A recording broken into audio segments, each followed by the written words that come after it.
Assalamualaikum warahmatullahi wabarakatuh. Sampurasun wilujeng enjing kanggo pamirsa sadaya dina acara Kilas Warta nyuguhkeun informasi Ki Sunda keur balarea. Disarengan kusim kuring Yasa Mutinarwa salami kirang langkung 4 menit kapayun beres nyarengan hidup pamirsa dina acara Warta Sunda edisi Rebo Kaping 24 Februari 2021. Pemirsa sadaya, sim kuring di dieu bade ngadugikeun warta nu judulna Seni Rengkong meh tumpur. Seni Rengkong kiwari geus arang deui aya nu nanggap di tatar Pasundan.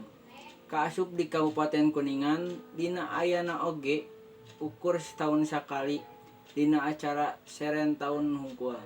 Sumangga nyanggakeun pinanganana. Rengkong teh seni asli Sunda nu teu bisa dipisahkeun tina budaya tatanen di tatar Sunda. Ngaran rengkong oge dicokot dina ngaran hiji pakakas paranti nanggung beas.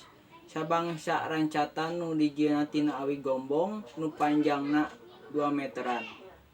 Mun keur dipake nanggung sababaraha geus pare, rengkong teh ilaharna sok ngaluarkeun sora nu aneh hasil tina ngeserna injuk jeung awi.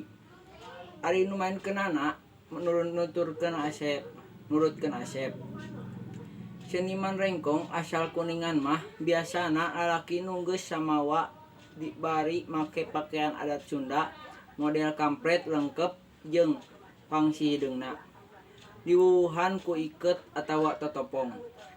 Seni rengkong teh baheula mah sok mindeng dipindangkeun dina acara-acara tradisi. Tapi ayeuna mah geus arang deui iwal dina acara taunan panen raya. Rupina sakitu wae warta anu tiasa didugikeun ku sim kuring kapayunan pamirsa sadaya. Abdi Yasa Mutinarwa permios undur diri. Wilujeng enjing. Urip Sunda. Assalamualaikum warahmatullahi wabarakatuh.